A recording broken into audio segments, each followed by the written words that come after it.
Listo. Bueno, buenas tardes a todos y todas de nuevo. Les comento, formalmente lo que vamos a ver hoy es la unidad número 7. Trabajo de mujeres y protección de la maternidad y trabajo de menores. La idea de esta clase es, en una primera hora, o bueno, 45 minutos que nos quedan, dar un pantallazo. Digo pantallazo porque la verdad, como les venía diciendo recién en esta charla tan interesante, por lo menos para mí me pareció muy interesante lo que veníamos charlando, esta parte es dogmática pura. Dogmática significa derecho puro. Está todo en la ley. No hay mucho más que la ley. Es más, no hace ni falta, a ver, no está bien que lo diga, pero no hace ni falta que vayan al libro, digamos. A ver, el libro siempre es muy interesante y vayan al libro, pero está todo en la ley. O sea, acá los contenidos que nosotros vamos a pedir está todo normado, ¿sí? Artículo 178 y siguientes, digamos. Está todo en la ley. Entonces, vamos antes que nada, alguien por favor tenga a mano la ley de contrato de trabajo porque los voy a hacer leer a ustedes y vamos a ir desglosando párrafo por párrafo, viendo algunas particularidades interesantes. Pero lo más interesante de esta clase, por lo menos desde mi punto de vista, con Cecilia también y con Guillermo también se lo hemos transmitido porque también fue sorpresa para Guillermo, es tratar de introducir lo más posible una cuestión de perspectiva de género y más tratándose de trabajo de mujeres. Es más, como les decía, nosotros vamos a tratar de finalizar con toda la teoría a las 7 de la tarde y a partir de las 7 vamos a pasar 1 o 2 videos que desde nuestro punto de vista introducen fuertemente la cuestión de la perspectiva de género y a partir de ese momento abrir a un conversatorio para que hablemos de perspectiva de género. Por mí tendríamos que tener, no sé, muchas más perspectivas de género y la desconstrucción, sobre todo de los hombres y del machismo, es una desconstrucción diaria y me encantaría tener una clase por semana, incluso yo ir a aprender de esto. Pero no importa, uno tiene que siempre tratar de sembrar la semillita de la desconstrucción sobre el machismo.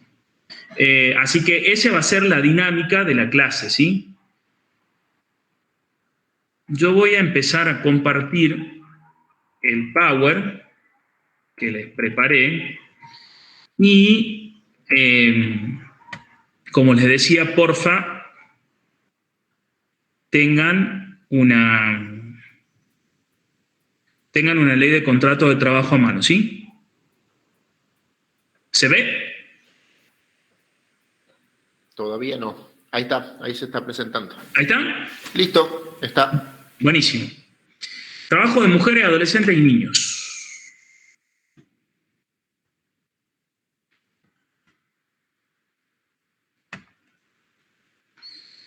Artículo 172. ¿Quién lee 172? Si quiere, yo lo leo, profe. A ver, ahí mira, el 172. Bien, el 172. Capacidad, prohibición del trato discriminatorio. La mujer podrá celebrar toda clase de contrato de trabajo, no pudiendo consagrarse por las convenciones colectivas de trabajo o reglamentaciones autorizadas ningún tipo de discriminación en su empleo fundada en el sexo o estado civil de la misma, aunque este último se altere en el curso de la relación laboral. En las convenciones colectivas o tarifas de salarios que se elaboren se garantizará la plena observancia del principio de igualdad en la retribución por trabajo de igual valor. ¿Qué le significa este artículo? ¿Qué les parece? ¿Ustedes saben cuándo se sancionó la ley 2744 de contrato de trabajo?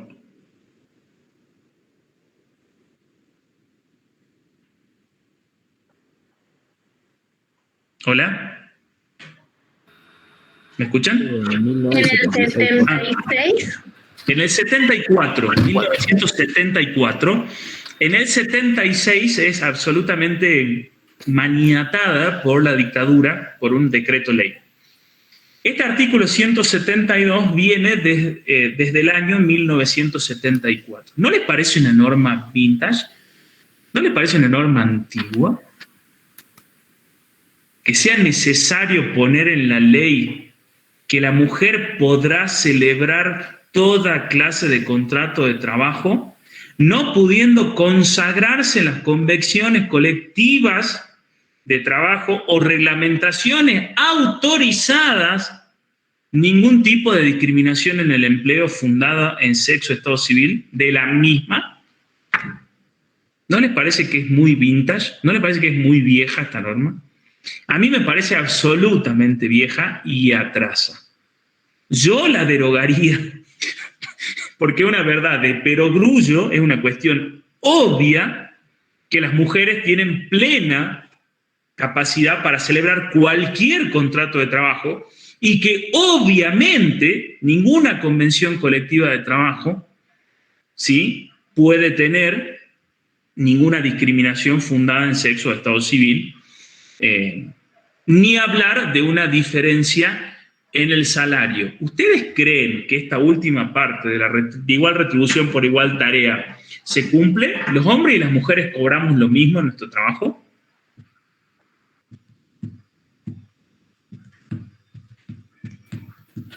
No siempre, profe. No, los estudios serios que se han hecho al respecto marcan una tendencia siempre y bien a la baja del salario en un mismo puesto de trabajo.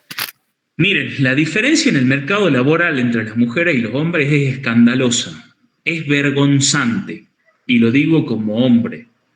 Hoy en día, por el CIPA, es decir, por las remuneraciones en blanco, las mujeres cobran un 30% menos que los hombres. 30% menos. Es una barbaridad. Eso es machismo y patriarcado puro. ¿Por qué? Primero, porque las mujeres no obtienen los mismos ascensos que los hombres. Y segundo, porque las mujeres, por mandato cultural, tienen a su cargo a los hijos.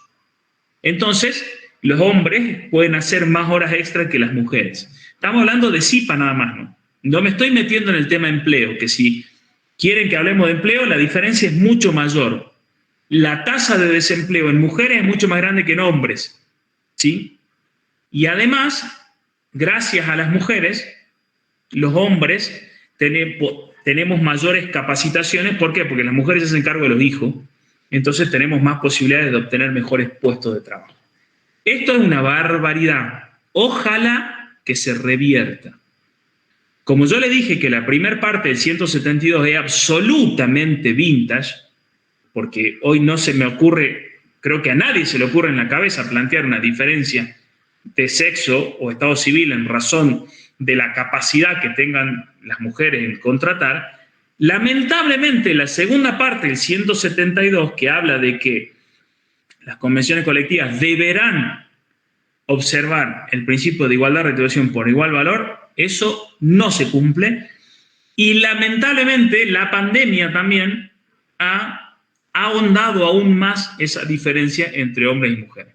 Pero para que ustedes lo sepan, hoy CIPA, es decir, remuneraciones en blanco, 30% de diferencia. Los hombres cobramos 30% más que las mujeres. Eso para mí es absolutamente vergonzante. Los artículos 174, 175 y 176 son aún más vintage que el 172. El 174 habla de que la mujer debería tener descanso al mediodía. ¿Por qué? No lo sé. Lo único que lo entiendo de una cuestión histórica. El 174 entró en desuetud. Eso significa que no se aplica. Trabajo a domicilio, 175.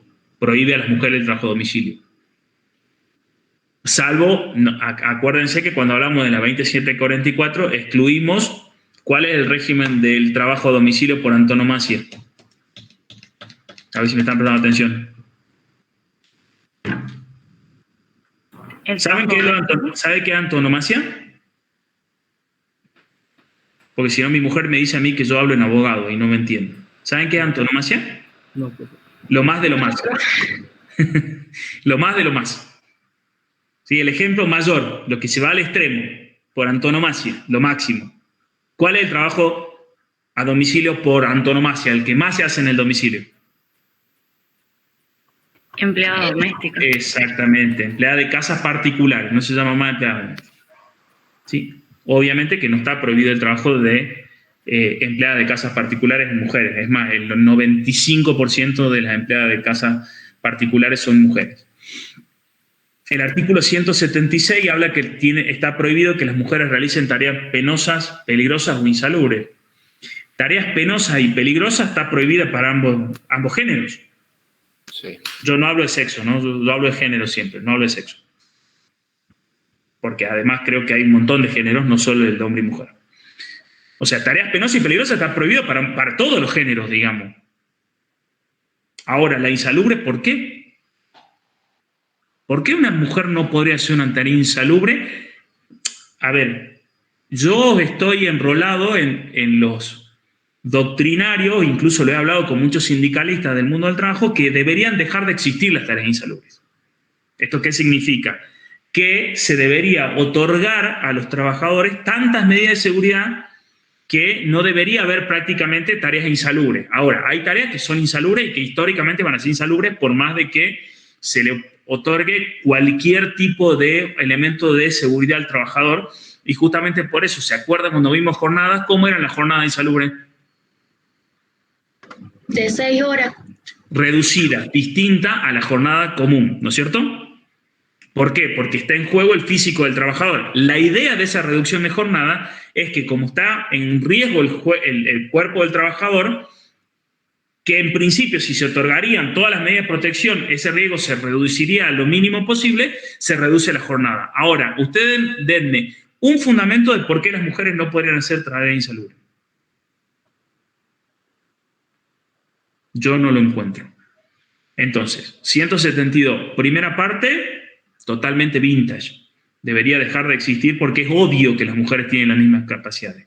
Es más, tienen más capacidades que los hombres, sin duda. Segunda parte, no hay duda que es vergonzante que no se cumple, ¿sí? No se cumple y es vergonzante. Descanso al mediodía, desuetud total. Trabajo de domicilio, desuetud total. Tareas penosas y peligrosas no la puede hacer nadie. E insalubre, no entiendo por qué hay diferencia entre uno y otro. Espérenme un segundo que prenda la luz.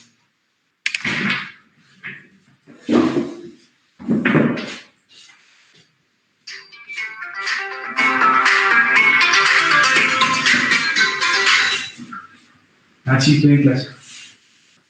¿Decís algo? Decime que después se comunique conmigo. Dale mi ciudad. Dale.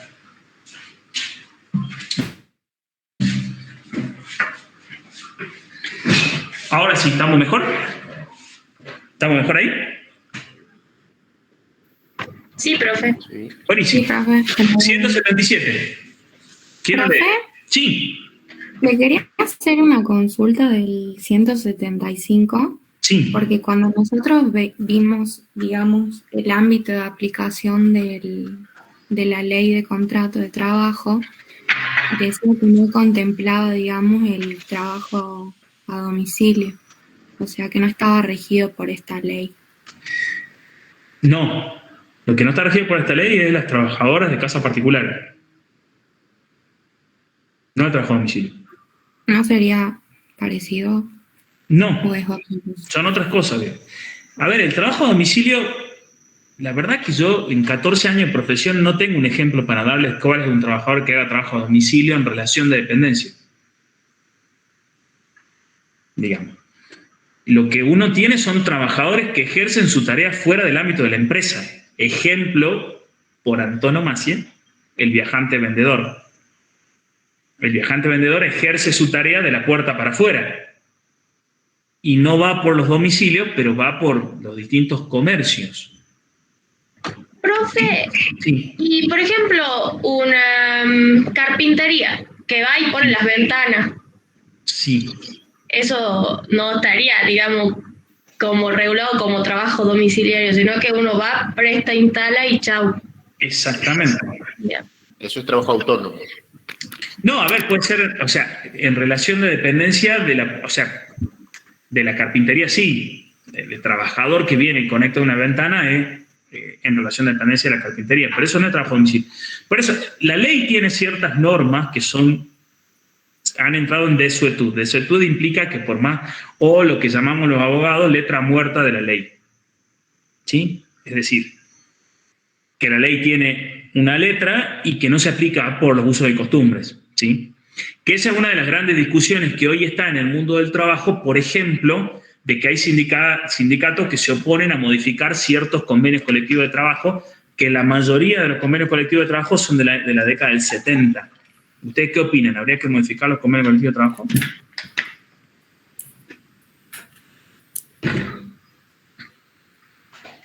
Y sí. Yo creo que sí, en muchos aspectos, y no significa modificar a la baja. Yo me enrolo también entre los doctrinarios que entendemos que flexibilizar el mundo del trabajo no genera más empleo. Es más, no lo leí todavía, pero ¿ustedes se enteraron que se entregó el premio Nobel en la economía? Son estudiantes de economía. Sí, ya estuve leyendo. Sí, yo si lo tenía al trabajo, Guille, pásamelo. Porque yo solo leí no lo leí completo, leí un resumen, pero sí lo quiero buscar. Es más, creo que cuando salga publicado lo voy a comprar para tenerlo más. Bueno, pásamelo, porfa, aunque sea el resumen. Los alumnos se enteraron del premio Nobel de Economía. Sí. ¿A quién se lo entregaron? No me importa el nombre. ¿Qué fue el estudio que hicieron? Que el salario, el aumento del salario no generaba desempleo o algo al revés. Exactamente, que el aumento del salario mínimo no genera desempleo. Es más, no atenta contra la generación de empleo. Y en realidad, la teoría está planteada hace mucho, pero es la forma que utilizó para justificarla. O sea, el método fue lo que fue premiado.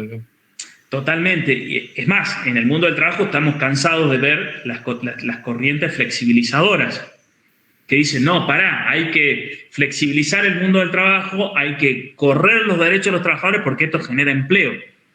¿Ustedes saben qué época de Argentina fue muy flexibilizadora en el derecho del trabajo? ¿Extremadamente flexibilizadora? Y si no fueron los militares, fue Menem. Fue Menem. A ver, los militares destrozaron la 2744. La redacción original de la 2744 era aún más protectoria de lo que es hoy. En el 76 los militares la hachan, como decimos, digamos, la esquilman, la dejan en su mínima expresión. Menem flexibilizó enormemente con la famosa ley 24013 y la 25013 con parte de la Rúa, que la 25013 es la famosa ley Banelco, la que hubo coimas. ¿Cuál era la teoría imperante en ese momento? Mientras vos más flexibilizás el mundo del trabajo, más trabajo vas a generar. En la década del 90 llegamos a tener tasa de desempleo del 20%. O sea, es obvio que la flexibilización en el mundo del trabajo no genera mayores puestos de trabajo. Para entrar a una discusión seria sobre ese tema, yo creo que hay normas que distorsionan las indemnizaciones planteadas por la ley, pero nadie se anima a dar una discusión seria sobre esto. Entonces, ¿qué pasa? Nos vamos de un extremo al otro. Y en el medio quedamos los trabajadores. Y los más perjudicados somos los trabajadores. Porque hoy hay normas que distorsionan un despido.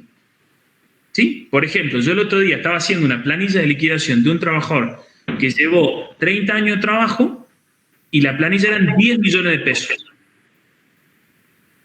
Distorsiona sin duda. Atenta contra una fuente de trabajo sin duda. Y eso no es lo que dice la ley. Llegó a esa planilla ese número porque tenía doble indemnización, trabajo no registrado, Ahora, ir contra el 245 en pos de generar trabajo es una locura. Es realmente una locura. Es querer privar a los trabajadores de un mínimo derecho, que es el derecho que tenemos. A ver, para que ustedes entiendan un poco, y me estoy yendo de tema, pero me parece que es un tema muy interesante. Cuando hay una ruptura intempestiva de cualquier contrato, y esto ya se lo llevo al ámbito netamente jurídico, el que rompe ese contrato intempestivamente y sin causa tiene que indemnizar a otra parte. Y más en los contratos que tienen vocación de continuidad. Esto es teoría pura del derecho, no estamos hablando de derecho laboral, Esto es teoría pura del derecho.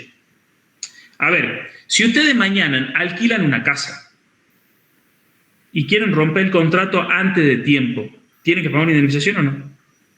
Sí. Sí. ¿Eso se discute como inconstitucional? No. No. ¿O como que atenta contra el mercado inmobiliario? Tampoco. Tampoco. Bueno, hoy, lamentablemente, por estas distorsiones, ¿sí? Como también, por ejemplo, una distorsión esto de que no se modifiquen ciertos convenios colectivos de trabajo por miedo a la baja, digamos, como si fuese un tabú, hoy estamos en la locura de discutir que una ruptura intempestiva de un contrato con vocación de continuidad, como por naturaleza del contrato de trabajo, la ruptura intempestiva no genera consecuencias económicas para quien la rompe. Pero bueno, hecho este paréntesis, volvamos a la clase de hoy. Digo, nos fuimos para otro lado, pero es interesante. Es un tema muy interesante y de mucha actualidad, el tema de la flexibilización laboral. Y la verdad, a los que somos acérrimos opositores a una flexibilización laboral, argumento de que va a mejorar el mercado de empleo, ¿sí? O el mercado laboral, el premio Nobel de Economía nos viene bárbaro. Así que, Guille, pasame el resumen. Yo solo leí las notas periodísticas y quiero leerlo al estudio completo. Espero entenderlo, porque, bueno, yo de economía no entiendo mucho. Es un análisis de mercado laboral, donde una de las conclusiones, la más sobresaliente, digamos, a la que llega es esa. Como también el tema inmigratorio. Sí. Totalmente de acuerdo con vos con el 245, como para cerrar la idea. El 245 no es el problema es la generación o la dinámica económica, nada tiene que ver. Y la baja de impuestos. Discutamos baja de impuestos, ¿en serio? Sí, totalmente. A ver, si nosotros hoy reducimos la carga impositiva para tomar un trabajador del 60, 50, 60% al 20, 30, pasamos de tener una informalidad laboral del 50%, 40% al 10%, al 20%. Sí, lo que tenés que lograr es que sea atractivo. Lo recaudás por otro lado. A ver, esto se lo cuento como anécdota. Yo me fui a estudiar Córdoba en el año 2001. En Córdoba, históricamente, gobernó el radicalismo hasta el año 2002. En el 2002, el gobernador de Córdoba fue el extinto de la Sota, José Manuel de la Sota. ¿Saben cómo ganó las elecciones José Manuel de la Sota? En una provincia totalmente radical, peronista de la Sota. Dijo que iba a bajar el 30% de todos los impuestos. La primera medida que hizo fue bajar el 30% de todos los impuestos. A ver, yo lo vi en el pago del impuesto inmobiliario. De pagar 100 pesos a pagar 70. Recaudó un 20% más de lo que recaudaba antes. Una cuestión obvia. Si vos bajás, metés más gente a que recaude. Pero bueno, nada. ¿Sigamos? ¿Dice algo más para aportar o le metemos nomás? No, vamos adelante nomás. Bueno, 177, ¿quién lo lee?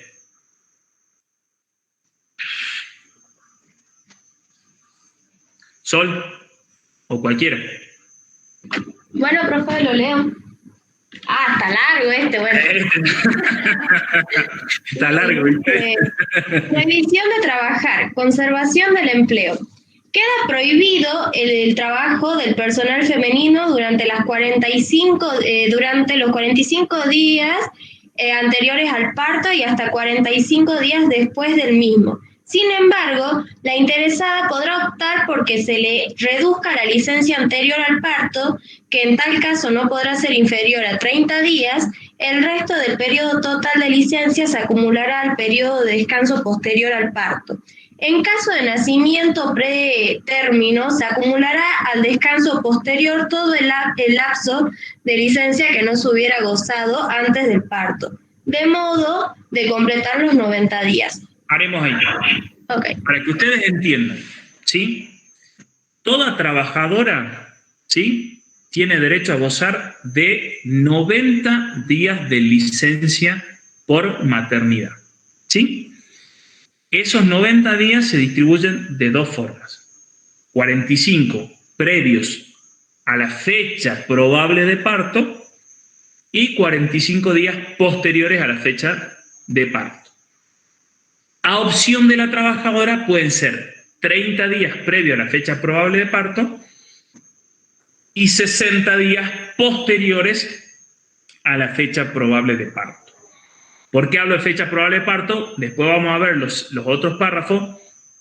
La mujer debe notificar a su empleador que está embarazada, estableciendo una fecha probable de parto, y acercándose a esa fecha probable de parto, debe a su vez ejercer esta opción de decir de qué manera va a ejercer la licencia por maternidad. ¿Sí?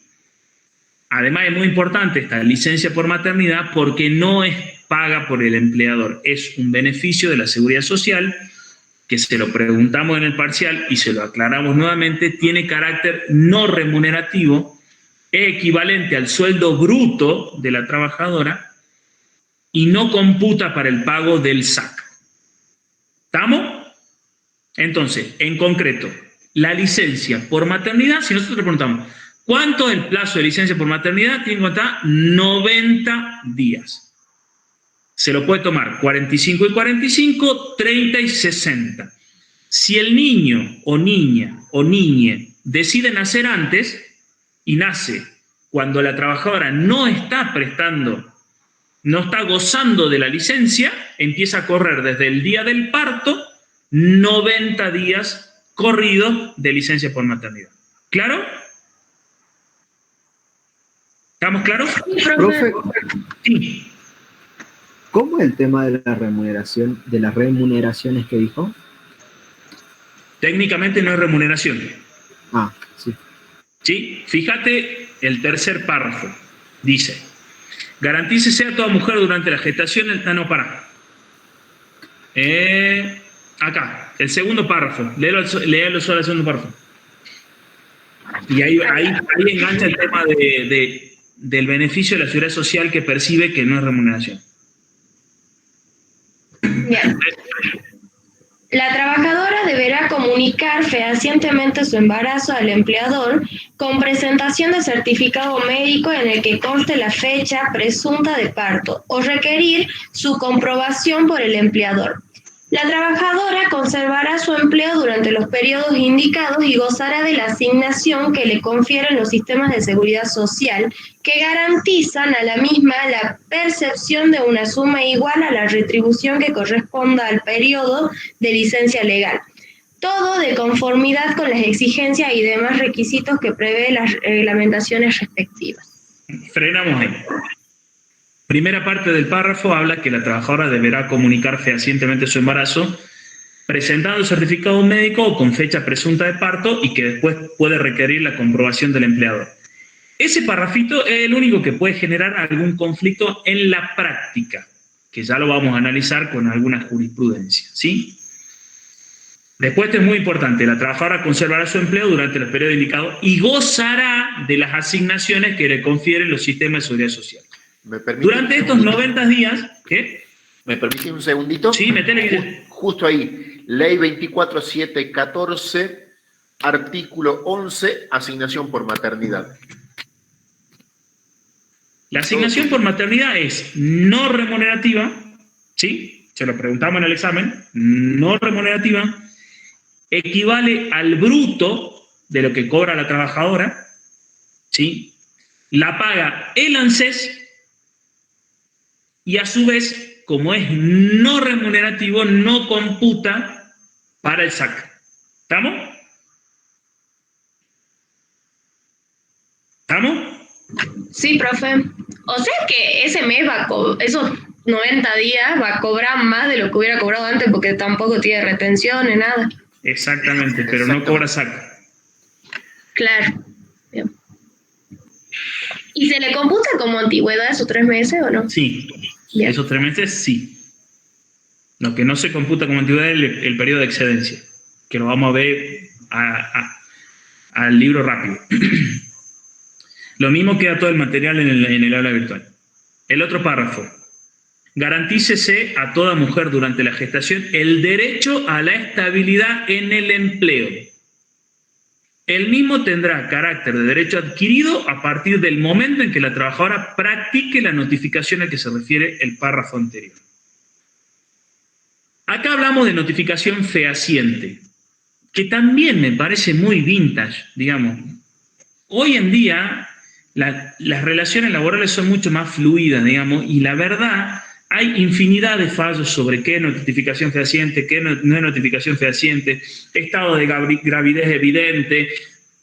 A ver, lo importante acá es si el empleador sabía o no que la mujer estaba embarazada. Eso es lo importante.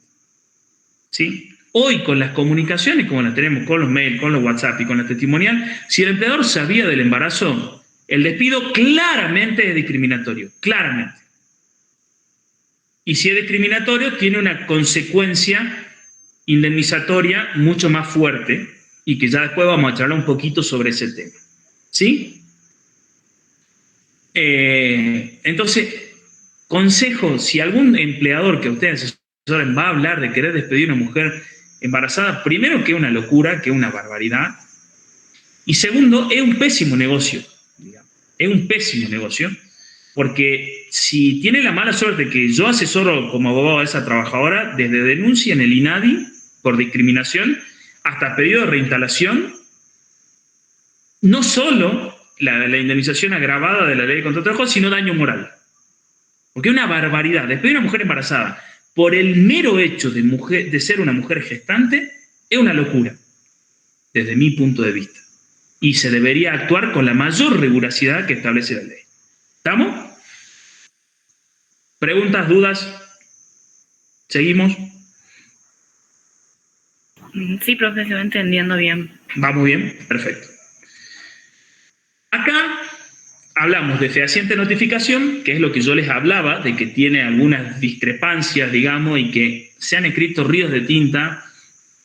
Y la verdad que vuelvo a lo mismo, es bastante vintage esto, porque hoy hay que analizarlo con una perspectiva de género distinta. Entonces, si uno tiene perspectiva de género, todos estos requisitos formales se diluyen y caen por sí mismos, digamos.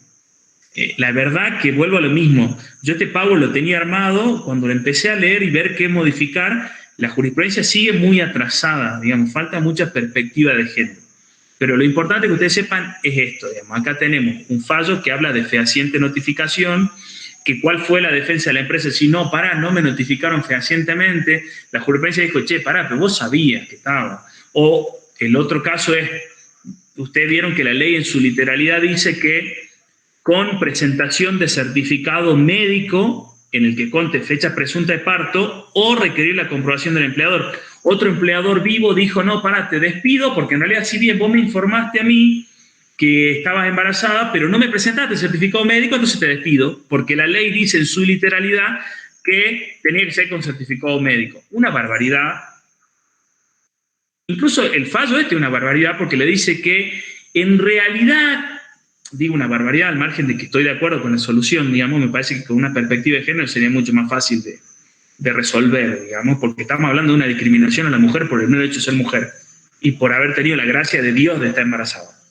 Pero ese es un tema ideológico y de perspectiva. En este fallo puntual lo que dice es, vos no puedes pedir a una trabajadora porque te informó que estaba embarazada y no te trajo el certificado médico. Dentro de las facultades de control que tenés sobre cualquier determinación física de un trabajador, llévala vos al médico o decirle que va a tal día, tal hora, y se corrobora de muy fácil manera el estado de gravidez o de embarazo. Al margen, reitero, me parece vintage o viejo, porque con perspectiva de género se resolvería mucho más fácil. A ver, con perspectiva de género está claro que la están discriminando a esta mujer por ser mujer y por estar embarazada. Entonces, cuando uno se pone esos anteojos de la perspectiva de género, empieza a despejar estas formalidades que no hacen más que seguir postergando a la mujer por el mero hecho de ser mujer. Otro caso muy característico es el fehaciente conocimiento, digamos, que es más, yo he tenido un caso en el que lo he acreditado y lo he probado con testigo, de que la empresa tenía absoluto conocimiento de que la trabajadora estaba embarazada. Y dijo, no me notificó fehacientemente. No importa si te notificó o no te notificó fehacientemente, ¿sí? Era una trabajadora que se sabía que estaba embarazada por los trabajadores. Vuelvo a lo mismo, con perspectiva de género sería mucho más fácil de resolver. Les hago una pregunta. En el periodo de prueba, acá está mal escrito, dice pruebea. En el periodo de prueba, ¿ustedes qué opinan? ¿Se debe mantener esto de que lo que decía específicamente la norma, que dice Garantícese a toda mujer durante la gestación el derecho a la estabilidad en el empleo. En el periodo de prueba, ¿qué va primero? ¿El periodo de prueba o la estabilidad en el puesto de trabajo? ¿Se acuerdan del periodo de prueba, no es cierto? Sí, justo le iba a preguntar eso, profe, o sea, ¿qué onda si en el periodo de prueba se da con que realmente, qué sé yo, la mujer no puede cumplir con las tareas o no tiene... No. Está embarazada. Entonces, mi duda era eso, o sea, igual le tienen que mantener el empleo, ¿no? ¿Qué opinas vos? Para mí sí. ¿Qué cede más? ¿Qué está primero? ¿Qué está primero? ¿El derecho del empleador de despedir a cualquier trabajador sin invocación de causa o la estabilidad en el puesto de trabajo? La estabilidad en el puesto de trabajo. Sin lugar a ninguna duda, desde mi punto de vista. Y Sin embargo, nuestro Superior Tribunal de Justicia en el año 2015 dijo todo lo contrario. Que es una barbaridad, en ese caso que yo lo estoy diciendo, que el fallo de primera instancia, que no es primera instancia, el Tribunal de Trabajo Sala Primera, que sin hacer ningún juicio de valor, sino simplemente dando un dato objetivo, la Sala Primera del Tribunal de Trabajo de Jujuy es una sala que tiene una visión, si se me permite el término, y vuelvo a lo mismo, sin hacer ningún tipo de juicio de valor, más pro empresa que pro trabajador. ¿Sí? Ustedes vieron en el derecho al trabajo que hay dos posturas, digamos. Una, los que nos inclinamos más para la parte de los trabajadores y los que se inclinan más para la parte de la empresa. Si se quiere, como una lógica dentro de las resoluciones del Tribunal de Trabajo Sala 1 es más pro empresa. Sin embargo, el fallo de la Sala Primera es bastante interesante, el fallo de la Sala Primera, porque dice que no hay ninguna duda que ante el derecho a despedir sin justa causa y la estabilidad del puesto de trabajo, prima la estabilidad del puesto de trabajo. Pero además de eso, que la Sala Primera del Tribunal de Trabajo va a una cuestión estrictamente normativa, yo le hago esta pregunta para volver a introducir la perspectiva de género y vuelvo a lo mismo, lo importante que es acá. Si un trabajador varón en periodo de prueba notifica a su empleador que tiene SIDA y lo despiden, ¿qué cree usted que hay? Discriminación. ¿Alguien discutiría que es discriminación?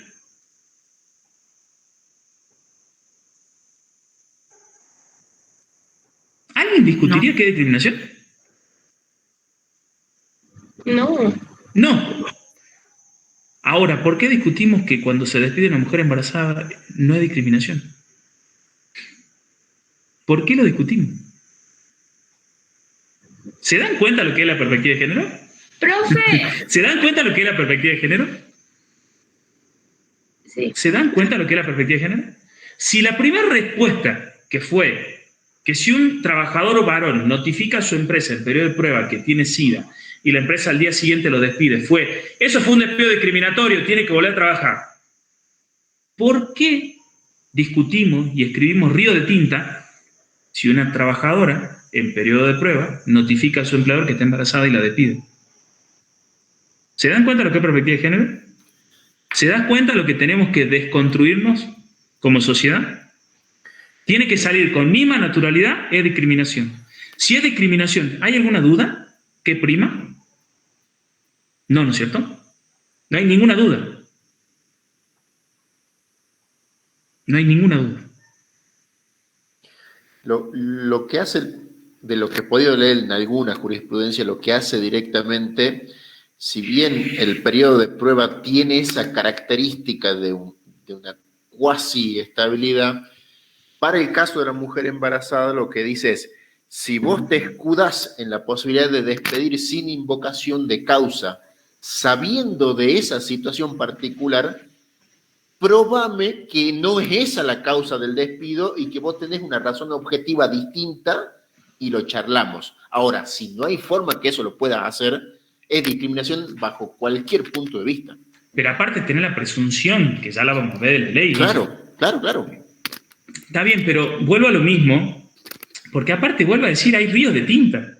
Y me acuerdo que cuando di otrora esta clase, me ponía a hablar de la distinta jurisprudencia que decía que en realidad se tiene que pagar la indemnización agravada, ¿sí?, de un año de remuneraciones, pero no le pagaban el 245, porque le respetaban el derecho del empleador de despedir, pero no así la indemnización agravada por despedir a una mujer o una mujer embarazada. No, todo. No, bueno, pero ahí hay una discusión, ¿no? O sea, es como que tenemos, si se me permite, tres corrientes, Guille.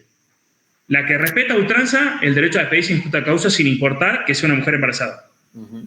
Que vuelvo a lo mismo, eso es falta absoluta de perspectiva de género, porque si vos pones ahí a un varón que lo despiden por tener HIV o por ser gay o por lo que sea, no discutiríamos esto, digamos. La intermedia que dice, está bien, yo te respeto el derecho a que vos despidas sin justa causa, entonces no le pagues 2.45 y 2.32. Ahora, como sí entiendo que está por arriba la protección de la maternidad como derecho de estabilidad adquirido por la propia ley, ¿sí? Págale la indemnización agravada de 13 sueldos. Y la otra, en realidad 4 corrientes, la otra que dice págale todo. Y la más extrema en la que yo me enrolo, primero que estamos hablando claramente de un despido discriminatorio, y que al ser discriminatorio es nulo, o sea que tiene que volver los actos al estado anterior de la discriminación. Pero bueno, eso depende de lo peticionado por las partes, digamos, a veces las partes no te lo peticionan y listo. Y además del 2.45, el 2.32, más la indemnización agravada, además se debe poner un concepto de daño moral por el hecho mismo de la discriminación. La tercera posición te dice que la indemnización agravada de la ley de 13 sueldos engloba el daño moral. Para mí no lo engloba. Porque estamos hablando de una cuestión de discriminación y de discriminación a la mujer por el mero hecho de ser mujer. Los hombres nunca vamos a pasar por esa situación, jamás. Y a mí me tocó atender, lamentablemente, a más de una mujer embarazada. Y me ha pasado que han perdido los embarazos por el estrés de perder su trabajo en esa situación. Y es una situación desesperante. Entonces yo me enrolo en la cuarta y más allá todavía. Yo la indemnización que pondría sería durísima. Porque no se puede permitir un hecho de discriminación por el mero hecho de ser mujer. Es como que mañana, lo que pasa es que a los hombres, digamos, a mí me subleva, digamos, porque estoy en un proceso de desconstrucción y la desconstrucción es diaria, digamos, pero digamos, los hombres nunca nos vimos en la posición de no hacer algo por el mero hecho de ser hombre. Entonces es algo que no nos termina de entrar en la cabeza hasta que entramos en un proceso de desconstrucción, digamos. Es como yo lo dije en alguna clase, digamos. Si hoy estaríamos en la Alvear, cuando salíamos de clase a las 9 de la noche, todos los hombres caminaríamos tranquilos por la Alvear. Y si nos íbamos por la Necochea, más aún tranquilo o la Salta. Las mujeres no, las mujeres caminan con miedo por el mero hecho de ser mujeres. Eso hay que romper. Eso es perspectiva de género. Me van a escuchar decir 52 veces perspectiva de género, le voy a decir 152. Esto es la jurisprudencia. El Tribunal Superior de Justicia de Jujuy realmente atrasó años en esto. Le hago una pregunta. Estos son los fundamentos del Superior Tribunal de Justicia, una locura. En el despido indirecto, ¿se acuerdan cuál es el despido indirecto o no?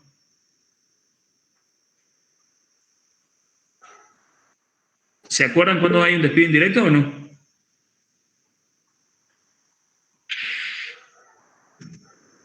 Hola. ¿Están? Sí, estamos, nada más que... Pero era cuando ninguno, o sea, ni el trabajador iba a trabajar, ni el empleador lo notificaba de que vuelva al trabajo, ¿puede ser? No, eso es tácita ruptura. Cuando... Es verdad, me confundí. Está bien, es el momento de confundirse, ¿no? Cuando, profe, puede ser cuando se lo despide con una causa y no se puede demostrar, entonces el trabajador puede considerarse despedido, digamos, siempre y cuando haya impugnado o haya impugnado esa causa, digamos. No. A ver, voy a hacerlo rapidito. En el derecho del trabajo hay dos despidos con causa. Con causa. Dos. El directo y el indirecto. El directo es el que produce el empleador. Yo te despido, trabajador, con justa causa por tal y tal motivo que hacen imposible la consecución del vínculo laboral. ¿Sí? La famosa injuria grave. Que podemos hablar horas de cuáles son despidos con justa causa y es casuístico. La ley habla de injuria grave que hace imposible la continuidad del vínculo laboral. Eso es despido directo con justa causa. ¿Estamos? ¿Quedó claro? Ejemplo más común, abandono de trabajo, que incluso está específicamente normado en la ley. ¿Estamos de acuerdo? ¿Estamos de acuerdo? Sí, profe. Eso es despido directo con justa causa. El despido indirecto es el despido en el que se coloca el trabajador por los incumplimientos que generó el empleador. ¿Sí? Que también es con justa causa. ¿Cómo se hace? Yo, trabajador, le digo al empleador, che, por comunicación formal, obviamente. Hace 2 meses que no me pagás el sueldo, me pagás menos de lo que dice el convenio colectivo de trabajo y además me tenés en negro. ¿Cuáles son las obligaciones que tiene el empleador? Una, pagar el salario. Segunda, pagar ese salario acorde al convenio colectivo de trabajo, registrar la relación laboral. ¿Estamos? Que son obligaciones básicas del empleador. La primera y antes que nada, dar tareas. ¿Sí? Dentro de las obligaciones más importantes que tiene el empleador. Entonces, cuando el trabajador le dice al empleador, che, vos no me estás pagando el sueldo, ¿eh? Hace 2 meses que no me pagas el sueldo. Además, no me estás pagando lo que dice el convenio colectivo de trabajo. Me pagas menos de lo que dice el convenio colectivo de trabajo. Y además me tenés en negro. Si el empleador dice, no, niego eso, el trabajador dice, che, me voy, me pongo en situación de despido indirecto, pero no me voy porque me quiero ir. Me voy porque vos incumpliste con esto, con esto y con esto. Estas son las causales que hacen que yo me injurie de manera grave y no pueda continuar trabajando con vos, porque a vos la ley te dice que tenés que cumplir con esto, con esto y con esto. Entonces, como no cumplí con esto, con esto y con esto, me voy. Ahora, no me voy porque me quiero ir, no renuncio, no abandono el trabajo, no hay una tácita ruptura del contrato de trabajo, me voy por tus incumplimientos. Como me voy por tus incumplimientos, me tenés que pagar 2.45, 2.32 y todas las otras indemnizaciones, como si vos me estarías despidiendo. ¿Estamos de acuerdo? Sí, profe. ¿Les quedó claro? Sí. ¿Les quedó claro que hay 2 despidos con causa? El directo que hace el empleador y el indirecto que hace el trabajador.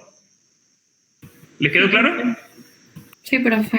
Bueno, en ese contexto, ante un despido indirecto, ¿corresponde la protección de la maternidad? En que la trabajadora dice, che, me pagas menos de lo que dice el convenio colectivo de trabajo, no me pagas la remuneración, me tenés en negro, me voy, pero estoy embarazada, ¿no? ¿Corresponde o no?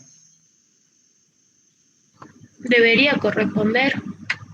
Exactamente, debería corresponder, porque si no, sería muy fácil para un empleador desentenderse de esas obligaciones, obligar a la trabajadora que se ponga en situación de despido indirecto y decir, no, yo no te despedía, vos te pusiste en situación de despido.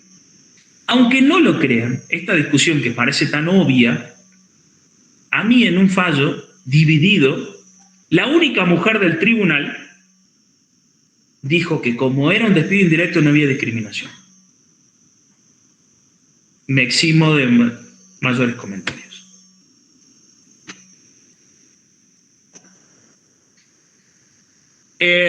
La presunción, el artículo 178, ¿sí? ¿Qué dice? Léelo, Flor. Sol. No, profe, me tiene de asistente y no se acuerda mi nombre.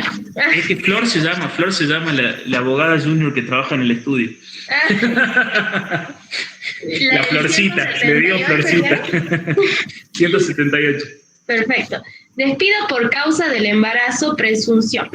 Se presume, salvo prueba en contrario, que el despido de la mujer trabajadora obedece a razones de maternidad o embarazo cuando fuese dispuesto dentro del plazo de 7,5 meses anteriores o posteriores a la fecha de parto, siempre y cuando la mujer haya cumplido con su obligación de notificar y acreditar en forma el hecho del embarazo, así, en su caso, el del nacimiento. En tales condiciones dará lugar al pago de una indemnización igual a la prevista en el artículo 182 de esta ley. El 182 es el que habla de los 13 meses de sueldo de lo que veníamos hablando. Por si fuese poco entender que cuando se despide una mujer embarazada se la despide de manera discriminatoria, el 178 abona esa presunción, abona esta cuestión de que es claramente discriminatorio con una presunción iuris tantum, que significa que admite prueba en contrario, que es lo que decía Guille. Es decir, te doy la posibilidad, empleador, que si vos despediste a una mujer embarazada, me acredites que hay una causal objetiva de despido y no una causal, y no una cuestión discriminatoria. Que en realidad decir eso y decir que es imposible de acreditar es lo mismo, porque en el derecho es la famosa prueba diabólica o la prueba negativa. ¿Cómo hago yo para probar que no discriminé? Digamos, es prácticamente imposible. Digamos. Pero por más de que sea obvio para nosotros que es una cuestión discriminatoria, incluso el 178 le agrega normativamente, que para los que somos positivistas, es decir, que primero la ley antes que nada, da una fuerza mayor. ¿Estamos? ¿Dudas? ¿Preguntas? Es muy clara la norma. Quiero ir un poco más rápido, así podemos ver los videos. ¿Dudas? ¿Preguntas? Ninguno, profe. Digamos. 179. Se la hago fácil. La mujer tiene el derecho de tener 1 hora de lactancia. ¿Sí? Que la ley habla de 2 descansos de media hora, cosa que también entró en desuetud. Es decir, a la trabajadora se le paga el salario por 8 horas cuando trabaja 7. Generalmente se hace o entra 1 hora más tarde o se va 1 hora antes. ¿Sí? Hay convenios colectivos que establecen que son 2 horas de lactancia. Por ejemplo, el de Luz y Fuerza. ¿Dudas? ¿Preguntas? No importa la cantidad de hijos que tenga, trillizos es 1 sola hora. Es 1 sola hora, sí. No he visto casos de más. ¿Vos has visto? No, pero es una consulta bastante frecuente. La verdad que nunca a mí ni me lo consultaron. No, vos sabés que con el tema este de fertilización asistida y un montón de tratamientos, se están dando casos de embarazos múltiples y sí consultan. Me tocó 2 o 3 que me llamó la atención. Mira, a mí nunca me llegó esa consulta, digamos. La ley no hace diferencia. Si vos me preguntás a mí de una perspectiva de género, debería ser más tiempo. Pero la ley es clara en esto, digamos. Tal cual. Igual, profe, como que es raro que una mujer pueda dar de lactar a tantos hijos. Generalmente se recurre a la lactancia de esta leche. Está bien, pero cuando te habla de lactancia, no es una cuestión necesariamente de que la mujer amamante al niño, claro, sino de contacto. No es netamente la lactancia, digamos.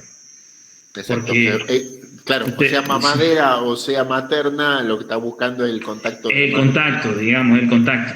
Porque aparte, no sé si ustedes tienen hijos o no, seguramente algunos sí, o algunas sí. Aguantar un niño recién nacido 7 horas sin comer es una locura, o sea que en el medio le tienen que comer lo mismo.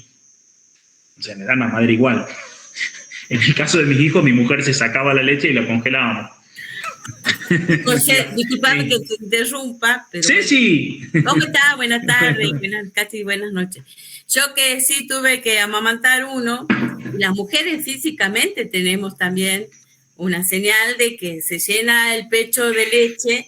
Totalmente. La criatura estaba con hambre y entonces todo funciona así como es muy extraordinaria la naturaleza, porque cuando la criatura tiene hambre, a la mujer se le llena el pecho. Y es muy doloroso no poder descargar en ese momento la leche, porque realmente es dolorosísima la sensación, ¿eh? De modo que sí, entiendo que, bueno... No lo viví, pero le he visto a mi mujer quejarse. Es muy poco el tiempo y la situación de amamantar a una criatura, que es lo más hermoso que nos puede pasar a las mujeres, las que podemos hacer, pudimos dar nuestra leche materna, es la sensación más bella que te puede suceder como mujer. Pero también tiene esas otras cosas, ¿no? Del dolor físico cuando vos no estás cerca de la criatura y tus pechos están cargados de leche. Totalmente. Vamos a tratar de ir más rápido, Ceci, así ponemos los videos. Ya les expliqué lo de la perspectiva y todo. Es más, creo que dije 50 veces perspectiva de género. Así charlamos un rato de ese tema. Sí, aparte me pareció como, no sé, les decía a los chicos que cuando preparaba la clase me parece normativa vieja. sea, si nosotros tenemos perspectiva de género, esta normativa es vieja. Totalmente. Todo lo que plantea es viejo. Totalmente, sí. Sigamos. Prohibición por causa de matrimonio. 180. Será nulo cualquier acto y sin valor los despidos que se hagan por causa de matrimonio. La presunción, 3 meses antes, 6 meses después, en tanto y en cuanto esté debidamente notificado. La indemnización, la misma del 182.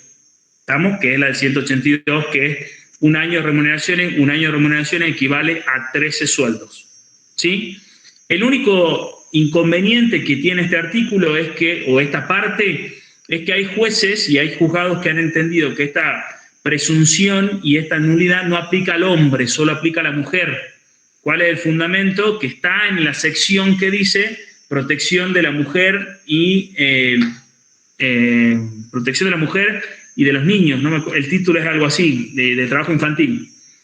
Realmente no tiene mucho sentido que no se aplique a los hombres, pero bueno, hay jurisprudencia dividida sobre esto, que bueno, yo entiendo que es nulo igual, donde la ley no distingue, no se debe distinguir, y menos, esto ya es una concepción de la teoría general del derecho, donde la ley no distingue, no se puede distinguir, y menos se puede distinguir cuando uno merma derechos, digamos. En este caso, si nosotros distinguimos entre hombre y mujer, estamos mermando el derecho del hombre si es despedido por causal del matrimonio. Esta norma también es vieja. ¿Por qué existe? ¿Qué pasaba en la década del 70? Las mujeres se casaban y ¿qué pasaba después? Dejaban de trabajar.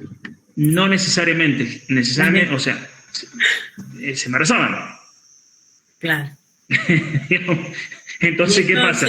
Si la mujer se casaba, entonces el empleador pillo la despedía antes, porque ya se iba a embarazar. Entiéndanme cómo lo digo, ¿no? Y soy absolutamente irónico. Por eso surge esta norma, digamos, ¿sí? Las situaciones a favor de la mujer. Continuar con el trabajo, rescindir el trabajo, o sea, una vez que terminan los 90 días, puede volver a su puesto de trabajo. Si la empresa no le otorga su puesto de trabajo, despido indirecto. ¿Estamos? E indemnización agravada. ¿Sí? Sí, profe. Listo. Voy rápido porque esto es dogmática pura, está todo en la ley. Está todo en la ley, no tiene mucha complejidad más que las cosas que les planteé. Puede rescindir el trabajo. Si rescinde el trabajo, le corresponde un 25% del 245 por año. O fracción mayor a 3 meses, perdón. ¿Sí? Y este 25% no puede ser mayor a un mínimo vital y móvil. ¿Estamos? Después existe el famoso periodo de excedencia. El periodo de excedencia es un derecho que tiene la mujer de decirle a su empleador que lo tiene que informar con no menos de 48 horas previos a que termine la licencia por maternidad de los 90 días, es que durante 3 o 6 meses, no puede ser intermedio, es o 3 o 6 meses, y es una sola vez que se opta por esto, no va a prestar servicio. Esto significa que se suspende el contrato de trabajo por el periodo de 3 o 6 meses, ¿sí? Ese tiempo no se considera tiempo de prestación de servicios para ninguno ni del 245, ni de vacaciones, ni de nada, ¿sí?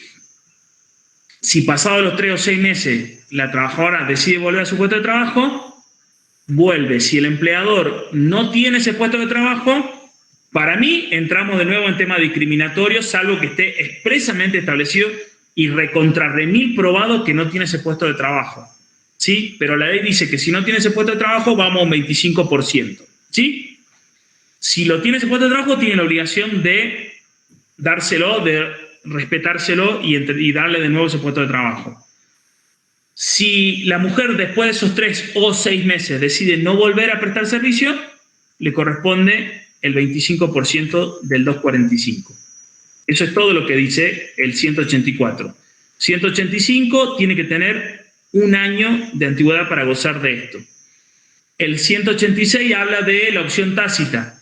Si la mujer dentro de las 48 horas anterior a la finalización de la licencia por maternidad, no se acoge ni a la excedencia, ni vuelve a su puesto de trabajo, se considera que rescindió por el 25% de su salario. ¿Estamos de acuerdo?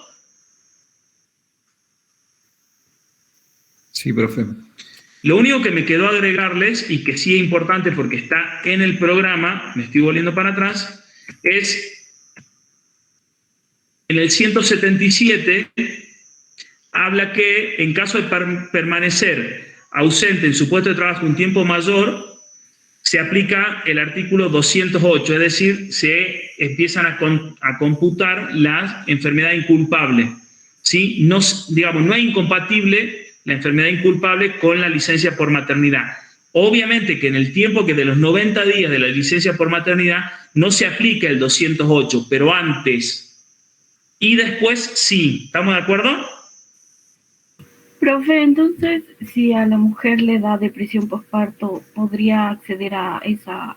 Al 208 sin duda, si está por certificado médico, sin duda. Ah, bien. Y les agarra depresión postparto y es muy fea. Lo he vivido con mi mujer, ¿eh? Porque aparte es una cuestión obvia, están llenas de hormonas.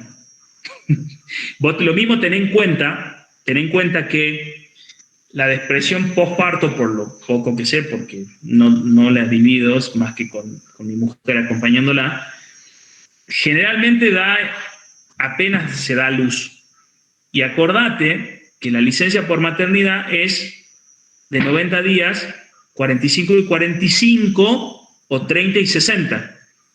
En principio, la depresión postparto te debería dar dentro de los 45 o 60 días posteriores. ¿Sí?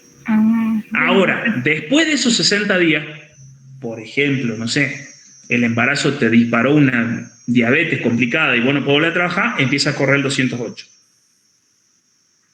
que es enfermedad inculpable. O sea, los 90 días de licencia por maternidad hacen un paréntesis al 208, que es la enfermedad inculpable. Exacto. Previo a eso, que hay embarazos muy complejos, juega el 208. Claro. Y posterior a eso, juega el 208. Perdón, José, los 90 son absolutos. El Totalmente. 208 complementa. Exactamente. Pero empieza a jugar el 208 antes y después. Exacto. No en el medio. Esto es importante. A ver, y por más que me extienda un poco, es importante aclarar esto, porque acuérdense que yo siempre le digo que el derecho del trabajo es una cadena que va concatenada en todo. Cuando nosotros hablábamos de, por ejemplo, las vacaciones, decíamos que la vacación se podía cortar por una enfermedad inculpable, ¿se acuerdan? Si yo estoy gozando de mis vacaciones y me tienen que operar, yo puedo decirle a mi empleador, che, cortamos las vacaciones, gozo licencia por enfermedad 208 y después termino mis vacaciones o me las tomo después. En el tema de maternidad, no podemos meter el 208 dentro de los 90 días. ¿Sí? El 208 juega antes de los 90 días o posterior. ¿Estamos? Sí, profe. Trabajo infantil y protección del trabajo adolescente. Previo a los 16 años no se puede trabajar, es un delito. ¿Sí? De los 16 a los 18 es el famoso trabajo adolescente, que para que sea legal tiene que tener una autorización por parte del Ministerio de Trabajo de la provincia. ¿Sí? Para esa autorización, sí o sí se tiene que pedir los requisitos normados por el 188, que es el certificado de aptitud física. El 189 habla de la prohibición del trabajo infantil, que es los menores de 16 años.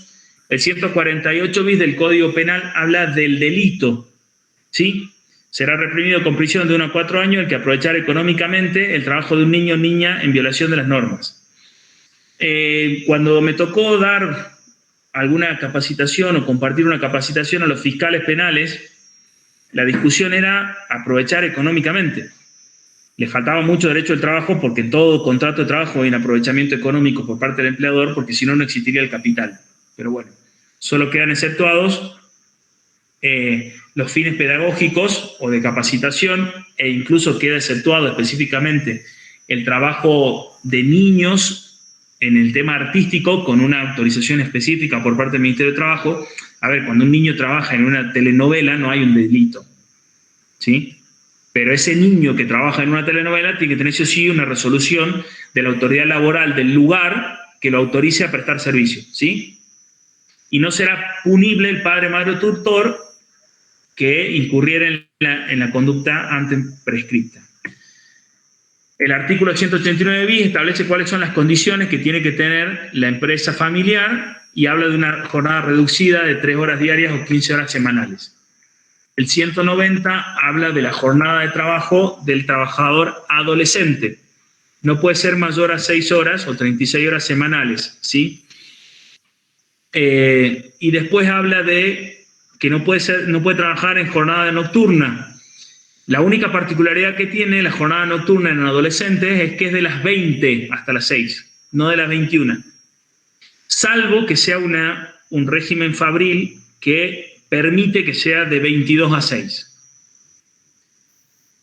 El 191, volvemos a lo mismo, que es vintage, digamos, porque habla de que no puede haber, o sea, que tiene que tener un descanso al mediodía, que no puede haber trabajo al domicilio, que no puede hacer trabajo penosa o riesgosa. Penosa o riesgosa está bien, e insalubre sería lo único que se aplicaría.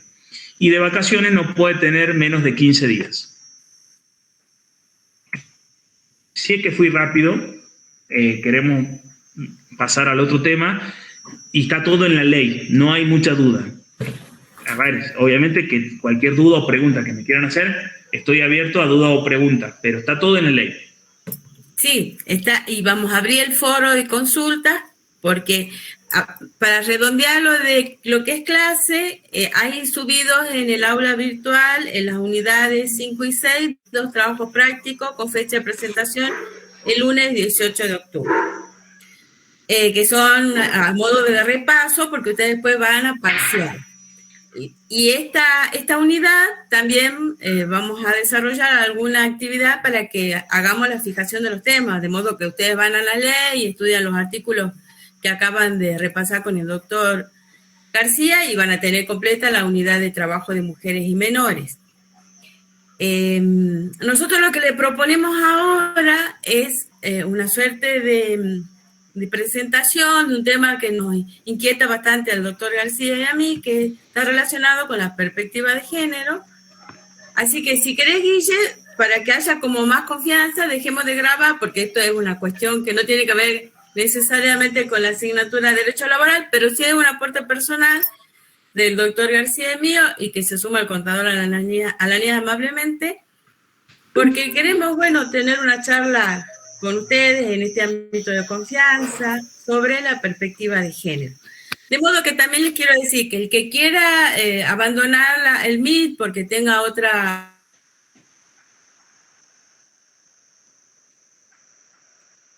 o tenga otras inquietudes, bueno, no tenemos ningún inconveniente.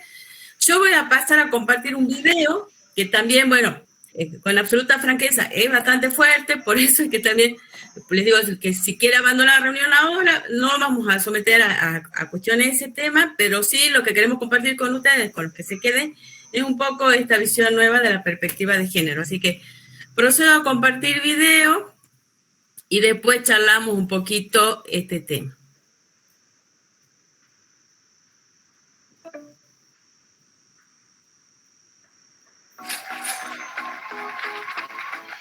Y pensar que lo había ya avanzado para que no me pase esto, pero bueno. A ver, esperen que se termine, que me dé la opción para poder saltar el anuncio.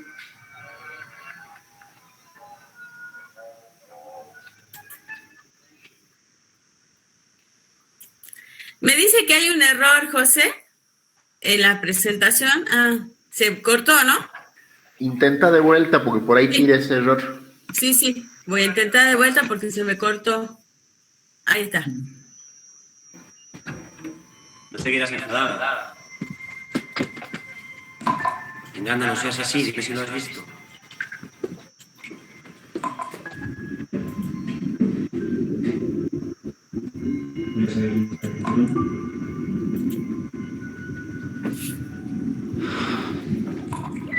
Por favor, no seas así. ¿Dónde estás?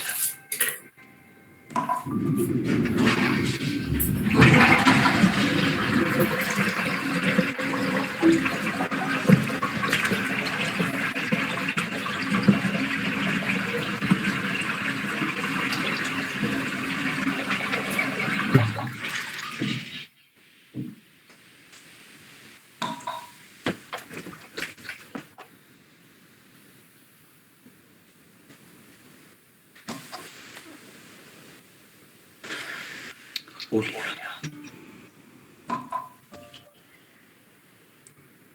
Te cuidaré siempre.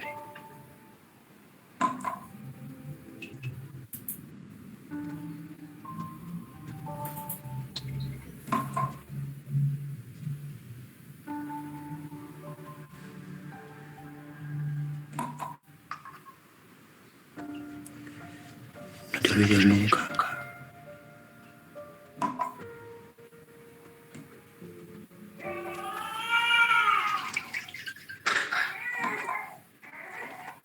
Yo.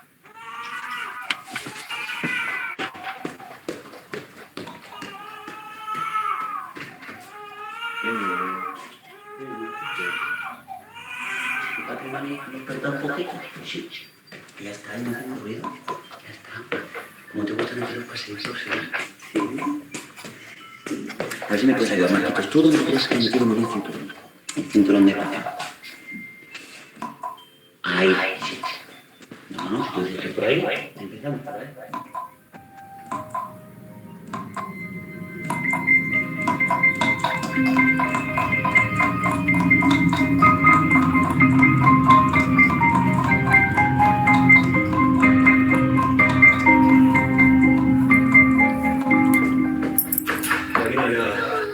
¿Has encontrado algo tú, Marquitos? Marquitos, deja de jugar con el avión y echarle mano, hermano. Es importante, dame eso. Vale, toma. Pero me tienes que ayudar a otra vez al cinturón, ¿vale? Sí. Anda, voy a buscarlo en el baño. Pero busca bien que es un cinturón muy especial. ¿Sabes que era de mi abuelo? Y que luego mi abuelo se lo dio a mi padre. Y luego mi padre me lo dio a mí. Y algún día cuando seas mayor también será tuyo. Pero solo si lo quieres de verdad, ¿no, Marquitos? ¿Tú lo quieres? Sí. Así me gusta. Es verdad que lo quieres, búscalo bien, ¿vale? Vale.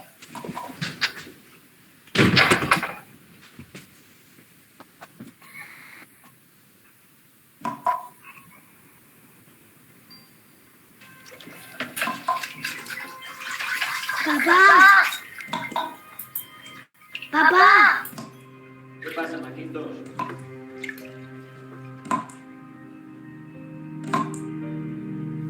¿Lo encontraste?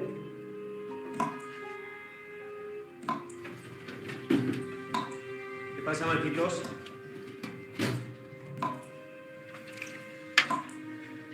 ¿No me oyes?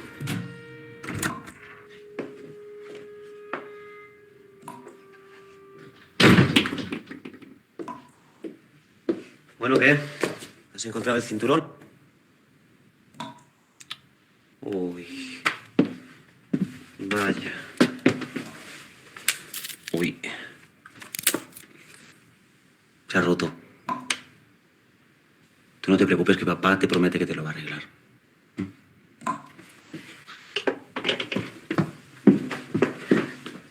Venga, no te quedes ahí parado y sigue buscando. No, esa puerta no. Esa hay que dejarla siempre abierta.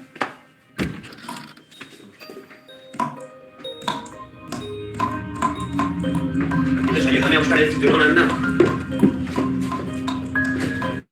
Marquitos, ¿lo tienes? Marquitos, ahí queda. ¿Seguro?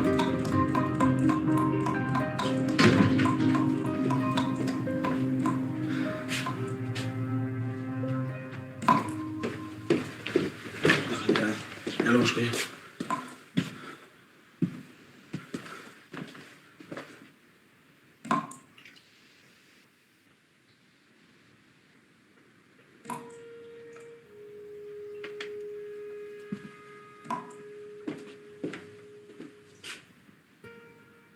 Marquitos, ¿qué haces ahí parado? Venga, sigue buscando.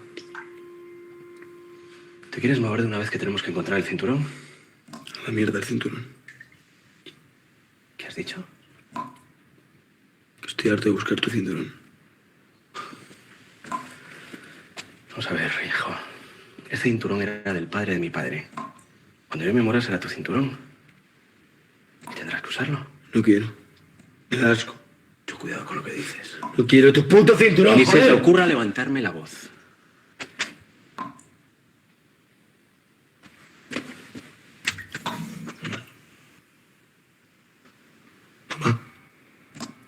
Marcos, sal ahora mismo del cuarto de baño y ponte a buscar mi cinturón, que es tu cinturón. Por favor. Vámonos. No hagas eso, hijo, deja en paz a tu madre. Vámonos. Mamá. Vámonos, mamá. Vámonos.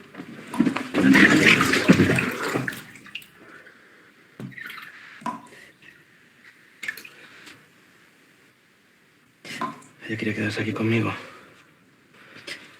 ¿A que sí, Julia, mi amor? Hijo mío, tienes que comprender. ¿Dónde vas? Marquitos, ven aquí. Se te ocurra salir por esa puerta, ¿me oyes?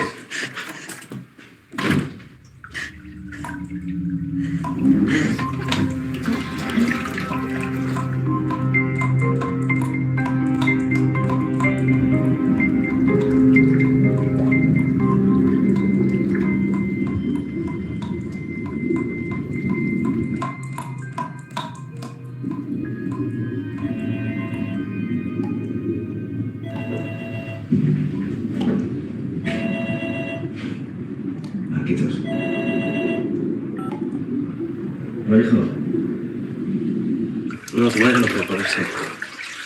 ¿Por qué no vuelves a casa, Marquitos? Tú sabes que te queremos y te vamos a perdonar. No, ya te he dicho que no se puede poner. Pues porque no y ya está. No me grites.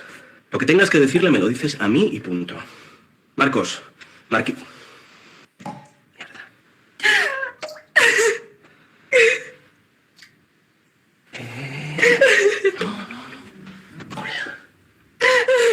Julia, no llores. Mírame. Volverá. Todo será como antes, mejor que antes, ya lo verás. Mi amor.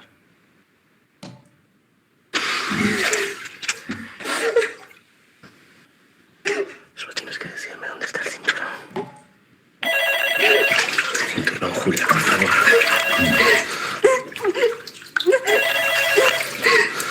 Deja que suene. Dime dónde está el cinturón.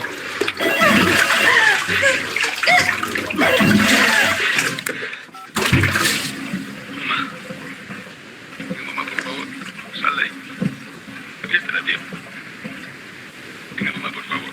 Vete conmigo, mamá. Sal de ahí, mamá. ¿Tú crees que disfruto con todo esto?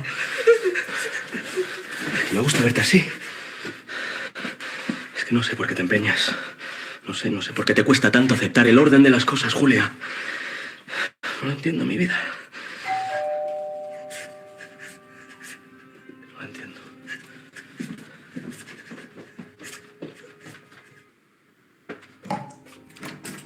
Hola, Marcos. ¿Qué tal? ¿Cómo estás? ¿Qué hacéis aquí? ¿Cómo que qué hacemos aquí? Que este domingo os tocaba a vosotros. No me digas que Julia no ha preparado nada. Ha sido culpa mía, me olvidé, lo siento. Ya. Marina, anda. Prepáranos algo que si no nos morimos de hambre. ¿Está todo bien? No sé nada, no te preocupes.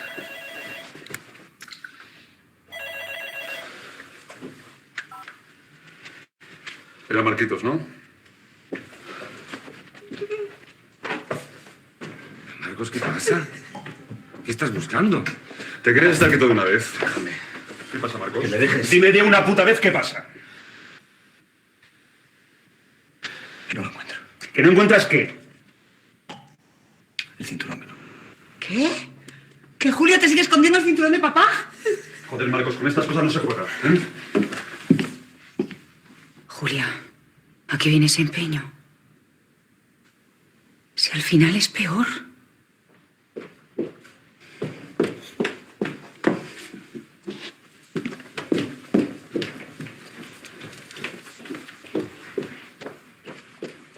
Tienes que ayudarme. El pretú nos lo encontramos enseguida.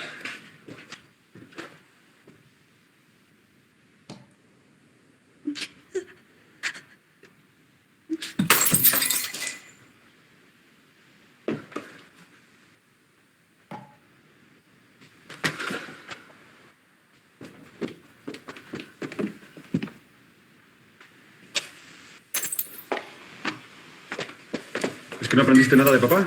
¿Eh? ¿Qué pasa? ¿Que tienes una mujer desobediente? ¿Que tienes un niño malcriado? A ver si el verdadero problema eres tú, que no te haces respetar. Mano dura, Marquitos. Mano dura es lo que siempre te ha hecho falta. Yo solo quiero lo mejor para ti, Marquitos. Venga, anda. Deja de perder el tiempo y pregúntale a tu esposa dónde está el cinturón. Ya le he preguntado muchas veces. No, Marquitos, no. Pregúntale de verdad.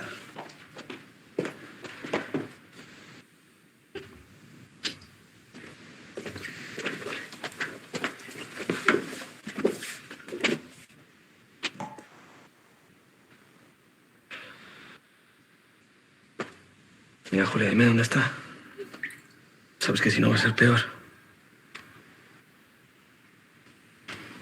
Ella no te quiere, Marcos. Si te quisiera de verdad, no te haría sufrir tanto. Por una vez en tu vida, pórtate como un hombre.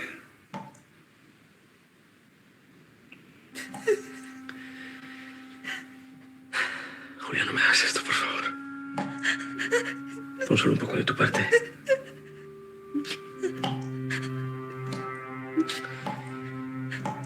Abre la boca de una puta vez y dime dónde está el cinturón. Muy bien.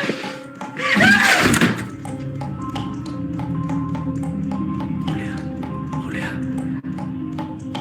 Julia, por favor. Julia. Por favor. Julia. Tú sabes que te quiero mucho. Y que te cuidaré siempre. Si me duele más a mí. Debes comprender que no puedes elegir. Las cosas son así y ya está. Así ha sido siempre.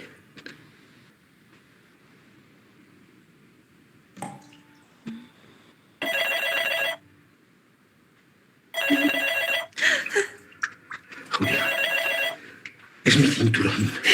Y lo será hasta que me muera. Necesito ese cinturón.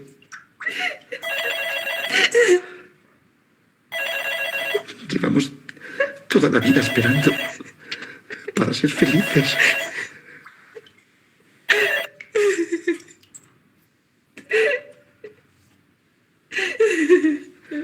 Todavía podemos, Julia. Todavía.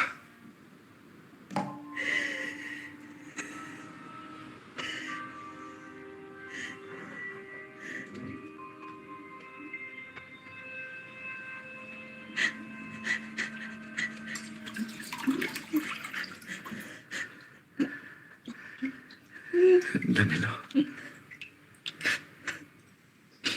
Dámelo. Dámelo, Julia. Dámelo. Dámelo.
Bien. Bastante fuertes las imágenes, ¿verdad?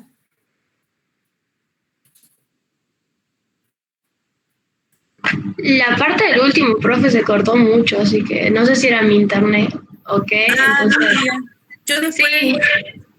Bueno, yo después te lo paso, si quieren lo comparto en el aula virtual como material para hacer una charla, pero bueno, con el doctor García queríamos un poco plantearle esto de la perspectiva de género, porque estamos, como él lo menciona constantemente y tiene mucha razón, y que nos tenemos que construir, ¿no? Para entender el sentido, el mensaje y el objeto que tiene que ver con la perspectiva de género. Yo lo que sí quiero decirles a todas y todos, porque es para todos y para todos los colectivos que están también bastante castigados, es que hay una enorme cantidad de normas internacionales, regionales y nacionales que nos van a acompañar siempre en este tema, por ejemplo, de la violencia de género, por ejemplo, de la discriminación. Yo se las voy a mencionar así como un al pasar, porque bueno, no sé abordar ahora, seguramente más adelante, si tenemos tiempo, podemos plantear algo que tenga más densidad, ¿no? Pero hablamos de la Convención sobre la eliminación de todas las formas de discriminación contra la mujer, que es la CEDAW, y no se olviden que con la reforma del 94 está incorporada en el inciso 22 del artículo 75, con lo cual es norma supralegal para la República Argentina. También tenemos una convención que ha hecho mucho en el tema de la violencia de género, que es la Convención Interamericana para Prevenir, Sancionar y Erradicar la Violencia contra la Mujer, que es la Convención Belén do Pará. El protocolo para prevenir, reprimir y sancionar la trata de personas, porque muchas veces las mujeres también son incluidas en el mercado de la trata, que tiene aristas espantosas y que ninguna estamos exentas, ni nosotros, ni nuestros hijos, ni nuestras familias, por lo tanto, también hay normas relativas al respecto, y los principios sobre la aplicación de la Declaración Internacional de Derechos Humanos con relación a la orientación sexual y a la identidad de género, que son los principios de Yogyakarta. Luego, en el marco nacional, también profusamente legislado el tema. Para empezar, la ley 26.485, que es de protección integral para prevenir, sancionar y erradicar la violencia contra las mujeres en todos los ámbitos en que desarrollen sus relaciones interpersonales. Ley 26.485 del 2009. Sí, los invito a leerla, a tenerla como material constante de consulta, porque es muy interesante lo que dice la ley y es de aplicación concreta en nuestro país. La ley 26.364 de prevención y sanción de la ley de trata de personas y asistencia a las víctimas, que ha sido modificada en el 2012 por la ley 26.842. La 26.618, que modifica el Código Civil y Comercial de la Nación y que incorpora el matrimonio igualitario. La ley 26.723 de identidad de género, que reconoce la identidad autopercibida de cada persona y su derecho a un trato. La ley 26.791 respecto de la figura del femicidio, que agrava el homicidio de una mujer cuando el hecho sea perpetrado por un hombre y mediante violencia de género. La ley 27.452, ley Visa, que incorpora un sistema de reparación económica para las hijas e hijos de las víctimas de femicidio. La ley 27.499, ley Micaela, que establece la capacitación obligatoria en las temáticas de género y violencia por razones de género para todas las personas que se desempeñen en la función pública. Miren si no es tan amplio el espectro de normas nacionales, regionales e internacionales que nos protegen. Entonces, para que nosotros, ¿por qué era la necesidad de conversarlo con ustedes hoy? Para mostrar y para decirles el mensaje. Apelemos a esas normas. No nos quedemos con que fuimos víctimas de violencia, con que fuimos discriminadas o discriminados, violentadas o violentados. Tenemos las normas, que son las herramientas jurídicas que van a proteger nuestros derechos. Ni hablar de todo lo que implica la responsabilidad directa e indirecta del Estado Nacional en el incumplimiento de las convenciones internacionales, ¿no? Porque hay mucha jurisprudencia en la Corte Interamericana de Derechos Humanos al respecto también de la violencia de género. Realmente es muy poco el tiempo para contarle todo lo que hay escrito sobre el tema y todos los fallos internacionales, pero el mensaje es: tenemos las herramientas jurídicas. Primero las tenemos que conocer, porque frente a nuestro desconocimiento, claramente lo vamos a saber utilizar. Esto es como la ley de contrato de trabajo, de todos los derechos que tienen los trabajadores y las herramientas para hacerlo cumplir. Ahora lo estamos conociendo. Con el tema de la perspectiva de género, nosotros también tenemos una inmensa cantidad de normas que nos protegen, pero ¿qué tenemos que hacer? Conocerlas, para después hacer que esas normas se respeten. Cada uno desde su lugar, donde esté, de estudiante, de trabajador, de trabajadora, de funcionario, funcionaria, tiene todas las obligaciones que hemos asumido como Estado con la Convención de CEDAW. De ahí para abajo, todas las normas que acabo de mencionar, que es un inmenso corpus jurídico de normas que protegen a las mujeres, a los hombres, porque me decía Lucas en el chat, cuando comentaste, José, lo de que las mujeres, cuando en la presencialidad y salían a las 9 de la noche a la facultad, y estaban como mucho más expuestas a la violencia que el hombre. Y se me corta.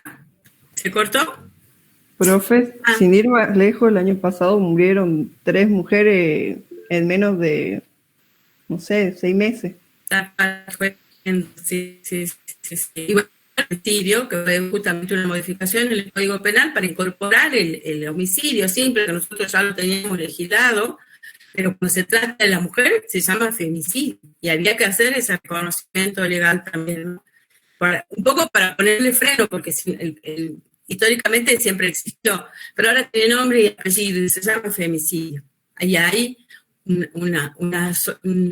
la justicia también parte de, digamos, nosotros somos abogados, somos operadores del sistema judicial, pero el sistema judicial también claramente se tiene que poner del lado de la mujer, del lado de las víctimas, para protegerla, para que se apliquen las normativas, ¿no? Pero es necesario que nosotros las conozcamos y que hagamos docencia al respecto para que todos sepan que tienen una herramienta de protección, porque yo creo que no hay nada peor que sentirse desprotegida y sentir que estamos solas, sobre todo nosotras mujeres, ¿no? Seamos corporativas también, seamos sororas con las otras mujeres, seamos sororas con los ancianos, con los discapacitados, con la comunidad del colectivo LGTBU, porque estamos todos justamente en la misma situación desventajosa respecto del sistema occidental que se ha estructurado en la figura del hombre blanco, occidental, católico, que a lo sumo ha llegado a contemplar, y fíjense lo que ha sido la reforma del Código Civil, todo lo que la conquista que ha tenido la mujer, que a la mujer se la protegía en tanto que estaba casada con ese hombre blanco occidental católico. Entonces, bueno, lo que nosotros planteamos con el doctor García, esto de desconstruirnos, ¿no? De volver a inventarnos sobre otras bases. A nosotros, a mí particularmente le digo, bueno, tengo casi 30 años de ejercicio en la profesión y como que me costó muchísimo entender la lógica de esta perspectiva, porque yo fui formada, imagínense, formateada desde la facultad en otra perspectiva. Ustedes son más jóvenes y eso es una ventaja enorme respecto de los más grandes. Entonces a ustedes les cabrá la responsabilidad de hacer docencia con sus padres, con sus hermanos más grandes, con sus tíos, con sus tías, porque la gente más grande, que también tenemos esto, ¿no?, de la resistencia al cambio, y nos cuesta más, pero yo entiendo que ustedes generacionalmente están mucho más abiertos a todo esto, y es una forma también de, bueno, de que se reconozca todo lo que está sucediendo, lo que le está sucediendo a la mujer, que yo le digo, lo vienen tratando instrumentos internacionales, fallos internacionales, porque es una cuestión global, ¿no? No nos afecta solamente en la República Argentina ni en la provincia de Jujuy, pero nos sentamos acompañadas y acompañados en todo esto. Caminemos, tratemos de emprender un camino, de absorber todo esto que es la perspectiva de género, poderla transmitir, poder lograr que en algún momento se reconozca, por ejemplo, el tema de la paridad de género, que todo cuestiona a la ley de cupo femenino, pero el problema es que nosotras, las mujeres, el techo del cristal lo tenemos ahí, chicas. El problema es que está bien. ¿Por qué tenemos la necesidad de una ley de cupo femenino? Y porque el techo de cristal siempre lo tenemos arriba de nuestras narices, apretando nuestra cabeza. Y si no hay una ley que nos reconozca un lugar en la lista, y probablemente nunca ningún hombre se va a sentar y va a poner una ley en la lista, porque es la realidad, nos guste o no nos guste, es así. Así que vamos por más conquistas de derechos, pero primero tenemos que conocer cuáles son esos derechos. Y para conocer esos derechos, ustedes tienen que empezar a formarse, a capacitarse en todo lo que hace a la materia de perspectiva de género. Mire, sin ir más lejos, todo lo que ha contado el doctor García en clases sobre trabajo de mujeres y el tema de la discriminación. Es tremendo. Este fallo laboral, estudiar perspectiva de género, otros serían los resultados. Y bueno, tal vez ese sea nuestro desafío, ustedes como futuros profesionales, desafiarse a plantearse, ¿no? Como profesionales con esta perspectiva de género. Abono 100% a todo lo que dijo Cecilia. Es muchísima la normativa que existe y que lamentablemente no la conocemos. Y esto ya lo digo como hombre y me hago cargo, por eso me sentí muy representado en alguna de las marchas feministas cuando algunos hombres tuvieron el valor de decir perdónennos, sí, perdónennos por favor como género, perdónennos, digamos, porque realmente es eso, lo primero que me sale es pedirle perdón como género. Segundo, yo creo que en todos los ámbitos hay que dar el debate e incluso en los ámbitos más difíciles, o sea, yo he llegado a distanciarme de amigos de toda la vida por este tema y son los lugares donde hay que dar el debate, ¿sí? Sin duda que la violencia de género es solo del varón a la mujer y no de la mujer hacia el hombre. De la mujer hacia el hombre es violencia. Del hombre a la mujer es violencia de género porque la violencia es contra la mujer. Por el mero hecho de ser mujer. Hoy estamos en una ruptura de paradigma. A mí muchas veces me dicen, no, bueno, pero antes, ¿por qué antes los hombres no mataban a las mujeres? Porque las mujeres no se empoderaban. Hoy las mujeres empoderadas, los hombres no nos la bancamos. Esa es la verdad. Y llegamos a asesinarla, por eso hay una mujer muerta cada 23 horas. Eso es porque los hombres no nos la bancamos y está mal. Sí se mataban, sí se golpeaban. Sí se golpeaba, pero no se mataba porque la mujer generalmente se la bancaba. Esa es la verdad. Más sumisa. Exactamente. Totalmente. Por eso pero no se la mataba. De supervivencia, ¿no? Convengamos que justamente... No estoy diciendo que lo de antes esté bien. No estoy diciendo que lo de antes esté bien. Estoy diciendo que claro, estamos peor. El golpe constante, permanente, y bueno, va sometiendo a la voluntad. Adoctrinaba. Y adoctrinaba, exactamente. Hoy, gracias a Dios, el colectivo feminista logró empoderarse de una manera enorme, nos ha abierto la cabeza a muchos hombres, digamos, que abonamos profundamente la causa feminista, y la desconstrucción es algo que empieza con un clic. Yo, como dije, y lo cuento siempre, mi clic se me hizo cuando yo la vi a mi hija de 4 años y dije, la pucha, yo no quiero que mi hija viva lo mismo que vivió mi mujer, que tiene 38. Yo quiero que mi hija viva en un lugar mucho más amable, que no haya diferencia. O sea, hoy el tema es tan, digamos, para algunos es tan claro y para otros es tan difícil porque estamos en disputa de poder. Hoy a las mujeres se las discrimina por el mero hecho de ser mujer. O sea, se las discrimina por el mero hecho de ser mujer. Se las golpea por el mero hecho de ser mujer, cobran menos por el mero hecho de ser mujer, tienen menos puestos de trabajo gerenciales por ser mujeres. Eso es una locura, es realmente una locura, y la desconstrucción es diaria. Los hombres tenemos que desconstruirnos, tenemos que propender a la igualdad de género real, ¿sí? Y pueden haber 1.000.000 de normas Y que adhiero 100% a lo de Cecilia, que tenemos que primero y antes que nada conocerla. Pero hasta que no entendamos esto, hasta que no lo hagamos carne, hasta que no tengamos perspectiva de género y digamos, che, no hay diferencia entre el hombre y la mujer, las normas van a seguir teniendo resistencia en los operadores del sistema. Y esto es una lucha diaria y constante, en todos los ámbitos. Cuando nosotros descubrimos que hay alguien que no tiene perspectiva de género o está discriminando por el mero hecho de ser mujer, tenemos que poner el freno.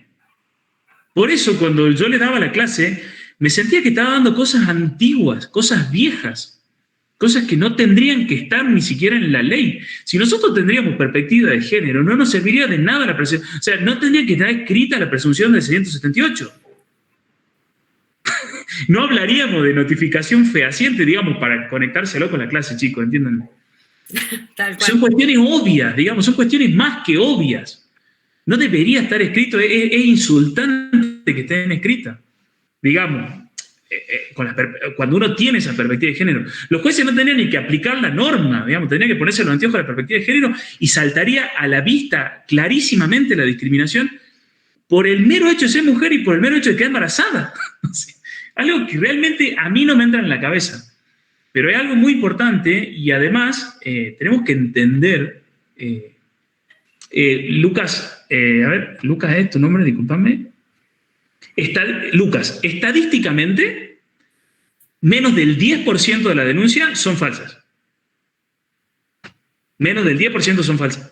Esa es o sea, todo bien, Lucas, y no es una discusión personal para nada. La primera defensa del hombre es, no, pero es mentira. No, el 10% son falsas y si no, no habría una muerte cada 23 horas. O sea, es una cuestión clarísima. No habría una muerte cada 23 horas, digamos. Entonces, es una lucha constante. El desconstruirnos es constante. Y cuando nosotros entendamos esto, de que no puede haber una diferencia por el mero hecho de ser mujer, a veces, y cuando yo daba la clase decía muy clarito, si el día de mañana, cuando estaba explicando la protección frente al periodo de prueba, si viene un hombre y dice, che, yo estoy en periodo de prueba y notifico que tengo HIV, y lo despiden, la pregunta mía fue, ¿usted qué opina? ¿Es discriminatorio? ¿Fue al unísono? Sí. Si es discriminatorio, es nulo el acto.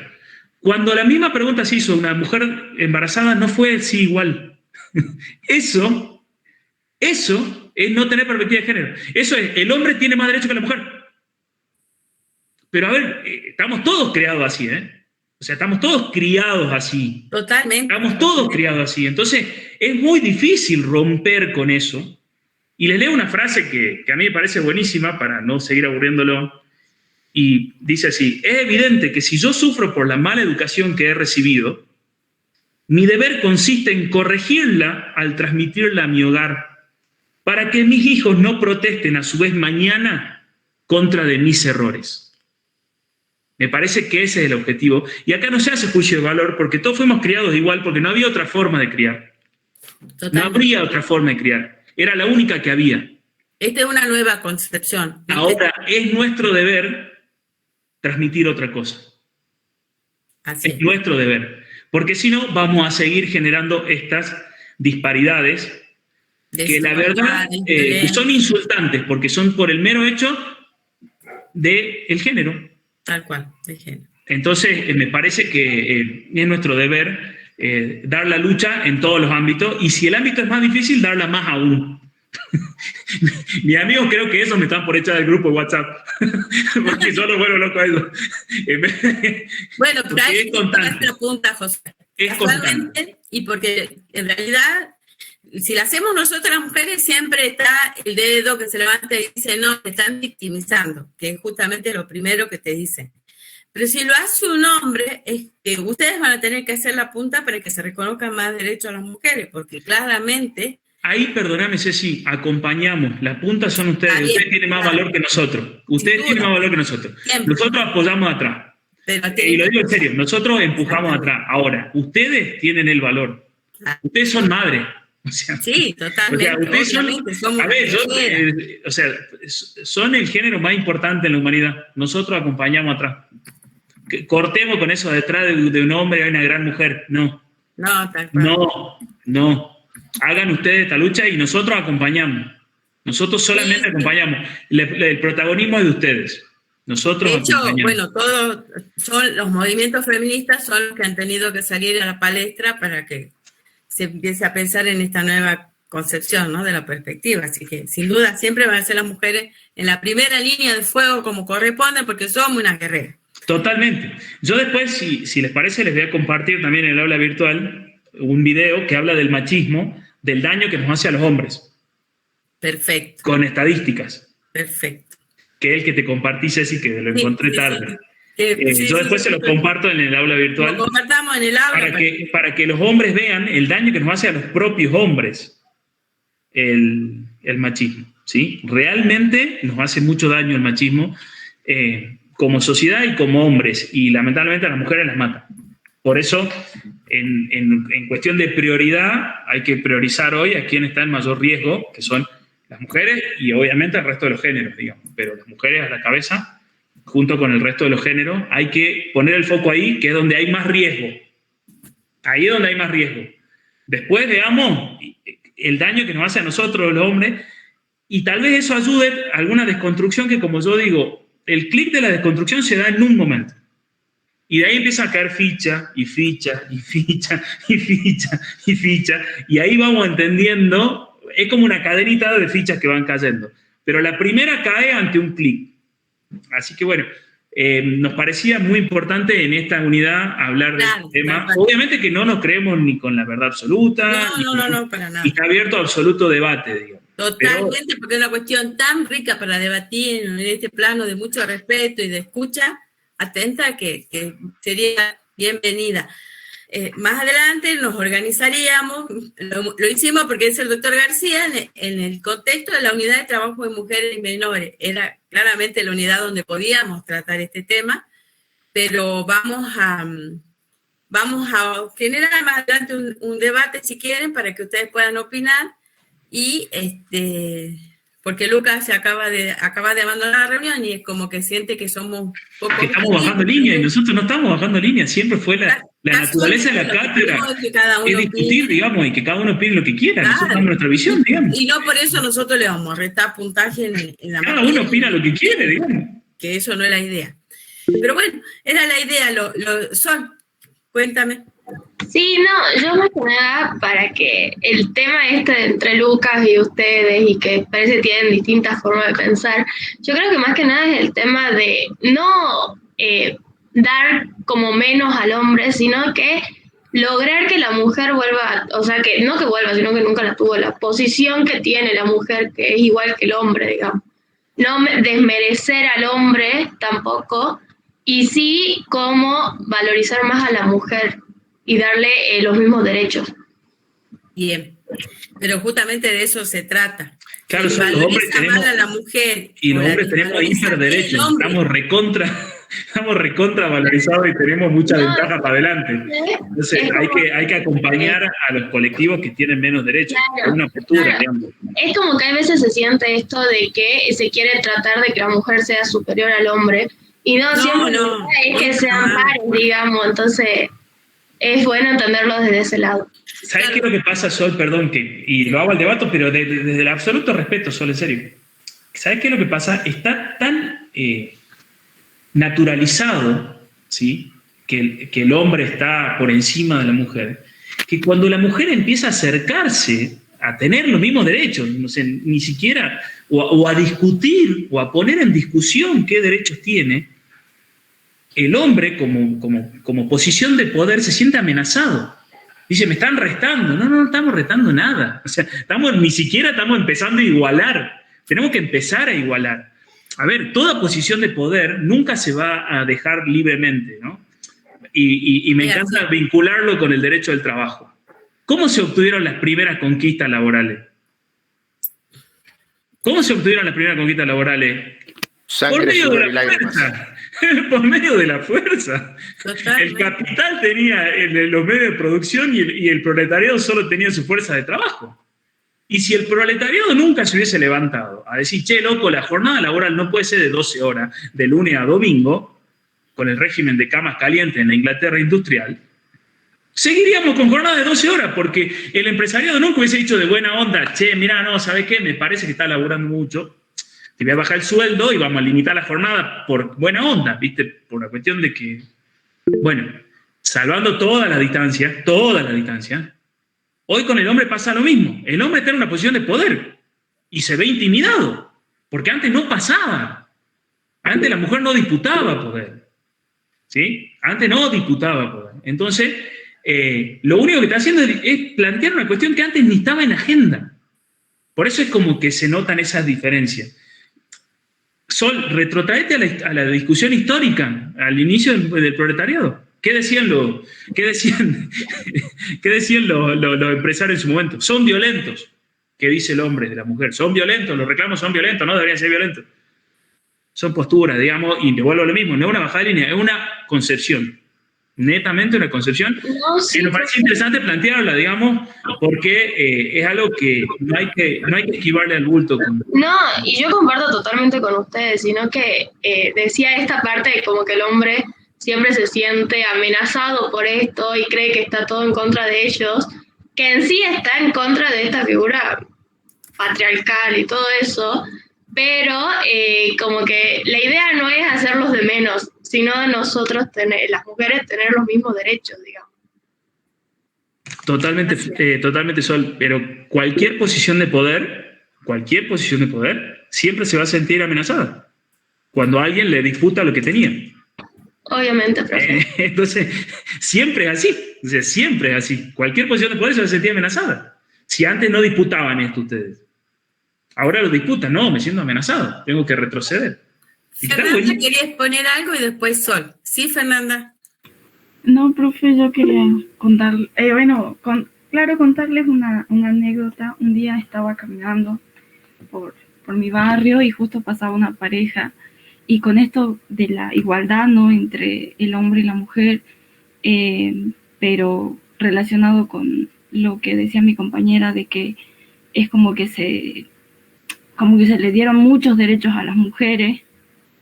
Él le decía a la chica, le decía, vos me decís que le compre esto al hijito de ellos y me decís que le compre lo otro y todo el peso cae sobre mí, entonces si vamos a hablar de igualdad, vos también tenés que colaborar. Y me pareció muy gracioso porque es verdad, o sea, hablamos de la igualdad, pero hay ciertos aspectos que sin duda hay muchos, no muchos derechos, no quiero usar esa frase, pero es como que sí se ve que hay una inclinación a favorecer y a proteger a la mujer y no está tan bueno cuando, a mí me parece, ¿no?, que cuando el profe dice, las mujeres salimos a las 9 de la noche y tenemos miedo y los hombres no. Y yo también pensaba eso, pero después un día cuando volvía de una salida con amigos a las 4 de la mañana, el chico se baja del taxi compartido y le dice a su amigo, le dice el que estaba en el taxi, le dice, mándame un mensaje cuando llegues a tu casa. Y nosotras hacemos lo mismo con mis amigas cuando salimos. Entonces, no es tan así, digamos. Por eso nada más quería decir. Sí, se entiende lo que quería decir. Gracias, Fernanda. Sí, Sol. No, profe, yo quería decir con respecto a lo que decía el profe, que quizás sí, por un lado, los hombres siempre tuvieron lo que las mujeres tuvieron que luchar, digamos. El tema de el trabajo, o sea, los hombres nacieron con esos derechos y a las mujeres nos costó un poco más y fue por la lucha y no por algo que adquirimos ya con el simple hecho de ser mujer. Clarísimo. Bien, sí, bueno, ya estamos desocupados, estamos en horario de hacer cierre. Muchas gracias por acompañarnos en estas últimas reflexiones. Vamos a tener la próxima clase el viernes con el doctor Bianchedi, que ella va a mostrar el régimen legal de las pequeñas y medianas empresas. Así que tengan buenas noches. Muchas gracias a todos y todas, que tengan buenas noches, y esto está abierto a debate de todos y es lo más lindo, digamos, debatir. Sí, totalmente. Es lo más lindo. Sí. Buenas noches, Aquí. gracias. Buenas noches, hasta luego. Hasta luego. Hasta la clase que viene. la clase que viene. Gracias.